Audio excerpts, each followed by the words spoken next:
Let's talk about something that rarely enters the food dye conversation: environmental impact. While health effects dominate public discourse, the manufacturing, use, and disposal of synthetic dyes carry ecological consequences that should factor into policy decisions.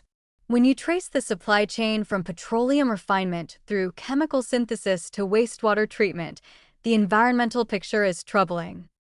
Synthetic food dyes are derived from petroleum, which immediately ties them to fossil fuel extraction and all the environmental damage associated with that industry. The chemical synthesis processes required to convert petrochemical feedstocks into food-grade colorants involve multiple steps with significant energy inputs and waste outputs. Industrial facilities producing these dyes generate wastewater containing dye precursors, solvents, and reaction byproducts. Environmental chemists who study industrial effluents have documented concerning contamination patterns. Waterways near dye manufacturing facilities show elevated levels of aromatic compounds and heavy metals used as catalysts in dye synthesis. While food-grade dyes themselves undergo purification, the manufacturing process inevitably releases some percentage of production into the environment. Aquatic toxicity studies show that certain dye compounds and their metabolites can harm fish and aquatic invertebrates. Worker exposure represents another dimension. Employees in dye manufacturing facilities face potential exposure to chemical intermediates, some of which have known health hazards. Occupational health data from these facilities shows elevated rates of certain respiratory and skin conditions.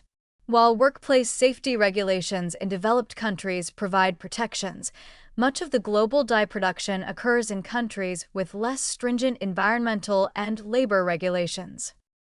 Life cycle assessments comparing synthetic dyes to natural alternatives reveal mixed results.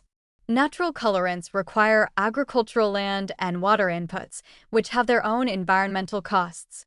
But they avoid the petroleum extraction and complex chemical synthesis inherent to synthetic dyes. For many applications, natural alternatives show lower overall environmental impact, particularly when greenhouse gas emissions and aquatic toxicity are weighted heavily. What's frustrating from an environmental perspective is that we're imposing these ecological costs for products that serve purely cosmetic functions. If synthetic dyes were essential for food safety or nutrition, the environmental trade-offs might be justifiable. But we're contaminating waterways and exposing workers to chemical hazards so that breakfast cereal can be neon blue. That's a difficult proposition to defend when alternatives exist. The environmental argument for phasing out synthetic dyes aligns with health arguments, but comes from a different direction. Even if you're skeptical about behavioral effects in children, even if you don't have kids and don't care about pediatric health impacts, the ecological footprint of manufacturing cosmetic food additives should give pause. This is about resource use, pollution, and chemical exposure across the entire life cycle. Natural colorants aren't environmentally neutral, but for most applications, they're significantly better than petroleum-derived alternatives.